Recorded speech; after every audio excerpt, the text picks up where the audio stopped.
Ultimatum দিলেন Mujtaba Khamenei. আর দুদিন যদি আমেরিকা ইরানের উপরে আক্রমণ চালায় তাহলেই ইরান শুরু করবে মহাযুদ্ধ। আর প্রত্যাঘাত নয়, এবার সরাসরি হামলাতে যাবে ইরান। সেই কাউন্টডাউন শুরু হয়ে গেছে। এদিকে গত রাতেও আমেরিকা যথারীতি হরমুজ প্রণালীকে ঘিরে শিরিক, জাস্ক, বন্দর আব্বাস এবং বন্দর খামির এলাকায় ব্যাপকভাবে বোমা বর্ষণ করেছে এবং গত রাতেই 3 জন সাধারণ নিরীহ ইরানির মৃত্যু হয়েছে। এই দিয়ে মোট 41 জন ইরানি নাগরিকের মৃত্যু হলো গত 10 দিনে। আর আমেরিকার অভিযান শেষ হওয়ার পরপরই ইরানও শক্তিশালী প্রত্যাঘাত শুরু করেছে গোটা মধ্যপ্রাচ্যে। এবং আজকের যেটা সবচাইতে তাৎপর্যপূর্ণ বিষয়, আজ সৌদি আরবের প্রিন্স সুলতান এয়ারবেসে 3 মাস পর আবারও আক্রমণ চালিয়েছে ইরান। আর এই আক্রমণের পরই পাকিস্তানের পক্ষ থেকে শেহবাজ শরীফ ইরানের বিরুদ্ধে জারি করলেন সতর্কতা। আর এরই সাথে যুদ্ধের আরো ভয়ঙ্কর একটা নতুন মাত্রা যোগ হয়ে গেল। মার্কিন সামরিক ঘাঁটিগুলি ছাড়াও মধ্যপ্রাচ্যের বিভিন্ন দেশে 5টি পৃথক জায়গায় ইরান আজ আক্রমণ চালিয়েছে এবং ইরানের এই হামলায় আজ ইরাকে 9 জন কুর্দিশ যোদ্ধার মৃত্যুর খবর পাওয়া গেছে এখনো পর্যন্ত। আর এরই সাথে একটি কথা বলতে হয়, যে সম্ভাবনা অনেক আশার সঞ্চার করেছিল মুসলিম বিশ্বের রাষ্ট্রগুলো, অর্থাৎ তুরস্ক থেকে পাকিস্তান, সৌদি আরব, মিশর, ইরান, এই সমস্ত রাষ্ট্রগুলো নিয়ে যে একটা শক্তি বলয় তৈরির কাজ হচ্ছিল, সেই কাজ কিন্তু ডোনাল্ড ট্রাম্প নতুন করে যুদ্ধ শুরু করার মধ্য দিয়ে ব্যাপকভাবে ভয় প্রদর্শন করে আবারও ইরানকে মধ্যপ্রাচ্যে একাকী করতে সক্ষম হয়েছে। এই যুদ্ধে ইরানের বিরুদ্ধে আমেরিকাকে প্রত্যক্ষ এবং পরোক্ষভাবে সহযোগিতা করছে মধ্যপ্রাচ্যের প্রায় সবকটি দেশ। এমনকি সৌদি আরবও এই মুহূর্তে রীতিমতো মার্কিন চাপে হাঁসফাঁস করছে। তবে মুসলিম ঐক্য ভেঙে পড়লেও, এমনকি মধ্যপ্রাচ্যে বিচ্ছিন্ন হয়ে পড়লেও, সামরিক শক্তির নিরিখে ইরান ক্রমশ আরো অধিক শক্তিশালী হয়েছে। তাই ইরান এই যুদ্ধে মধ্যপ্রাচ্যের সকল রাষ্ট্রের বিরুদ্ধে একযোগে যুদ্ধ করতে বড়সড় প্রস্তুতি গ্রহণ করেছে।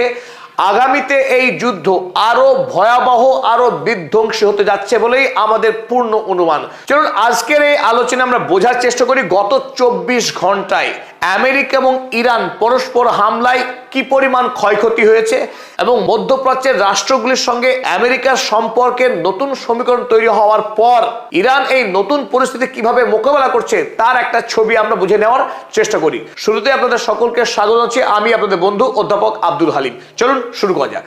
শুরুতেই আমরা দেখে নিই মার্কিন এই দানবীয় সৈন্যরা গতকাল রাতে ইরানের কোন কোন অঞ্চলে আক্রমণ করেছে। প্রথমে আমরা দেখে নেব হরমুজ এলাকা।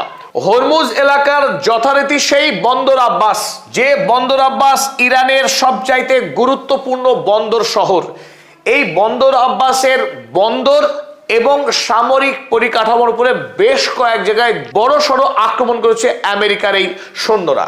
আর তারপরেই শিরিক অঞ্চলে হরমুজ এলাকায় জাহাজ চলাচলের উপর নজরদারি করবার জন্য ইরান যে শক্তিশালী র্যাডার প্রতিষ্ঠা করে রেখেছে, যে র্যাডারকে ফাঁকি দিয়ে কোনো জাহাজ এই হরমুজ দিয়ে পার হতে পারে না, সেই র্যাডারগুলোকে ধ্বংসের কাজ করছে আমেরিকা। তাই গতকাল রাতে শিরিক অঞ্চলে র্যাডারে আবারও আক্রমণ হয়েছে জাস্কের র্যাডার এবং বন্দরে। কিন্তু তার চাইতে যেটা গুরুত্বপূর্ণ এই মুহূর্তে সবচেয়ে মর্মান্তিক খবর, এই জাস্ক এলাকার বঞ্জি গ্রামে একটি বিরাট বড় জল শোধনাগার কেন্দ্র ছিল ইরানের, সেখানেও অ্যাটাক হয়েছে। বন্দর আব্বাসের পাশেই একটি গুরুত্বপূর্ণ শহর বন্দর খামির, যে বন্দর খামিরে গত পরশুদিন মার্কিন সৈন্যরা আক্রমণ করে এখানকার গুরুত্বপূর্ণ ব্রিজ, যে ব্রিজ বন্দর আব্বাস থেকে সিরাজ শহরকে সংযুক্ত করে, সেই ব্রিজ ধ্বংস করেছিল পরশুদিন রাতে। আর গত রাতে আক্রমণ চালিয়ে 3 জন সাধারণ মানুষকে খুন করেছে মার্কিন সেনা। আক্রমণ চালিয়েছে তারা এই পারস্য উপসাগরের নিকটবর্তী শহর লার শহর।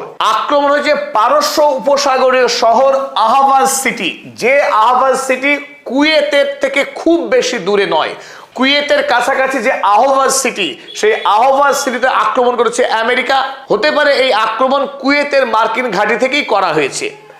আর অপর যে গুরুত্বপূর্ণ এলাকা ইয়াজ শহর, ইয়াদ শহরে গতকাল রাতে 5টি ভয়ঙ্কর শক্তিশালী বিস্ফোরণ হয়েছে।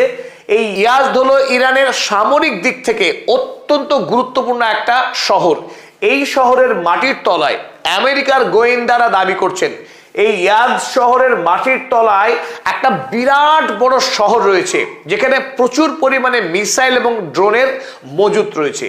আর এই কারণেই 40 দিনের যখন যুদ্ধ হয়েছিল ইসরায়েল এবং আমেরিকার সাথে, ফেব্রুয়ারি 28 তারিখে যে যুদ্ধ শুরু হয়েছিল, টানা 40 দিন ধরেই এই ইয়াজদ শহরে আক্রমণ চালিয়েছিল মার্কিন এবং ইসরায়েলি বাহিনী। লক্ষ্য ছিল ইরানের সামরিক শক্তিকে ধ্বংস করে দেওয়া, ইরানকে পঙ্গু করে দেওয়া। কিন্তু এত আক্রমণের পরও ইরানের ইয়াজদ শহরে যে বিপুল পরিমাণের মজুত রয়েছে ড্রোন এবং মিসাইলের, তার বিন্দু মাত্র ক্ষতি করতে পারেনি আমেরিকা। আর এই কারণে প্রতিদিন আমেরিকার আক্রমণের পরপর এখান থেকে মিসাইল হামলা করেছে ইরান। আর সেই গুরুত্বপূর্ণ শহরে গতকাল রাতে মার্কিন সৈন্যরা আবারও আক্রমণ শুরু করলো। যে খবর আজ ইরানের সকল মিডিয়া সারাদিন ধরে কভার করছে তা হলো ইরানের এই বনজি গ্রামে, আপনারা দেখছেন ছবিতে, এই বিশাল বড় যে জল শোধনাগার, যাকে ইংরেজিতে ডিস্যালিনেশন প্ল্যান্ট বলা হয়। ইরান এবং মধ্যপ্রাচ্যের সমস্ত দেশ, এই দেশগুলো পানীয় জলের জন্য নির্ভর করতে হয় সমুদ্রের জল।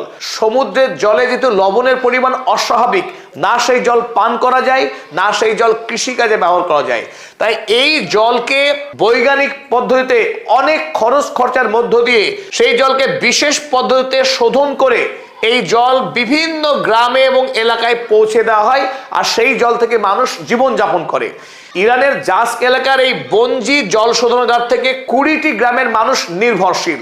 আর গত রাতে এই জল শোধনাগার প্ল্যান্টে আমেরিকা আক্রমণ করে একেবারে ধ্বংস করে দিয়েছে, যার ছবি আপনারা দেখছেন। কয়েকটা খণ্ড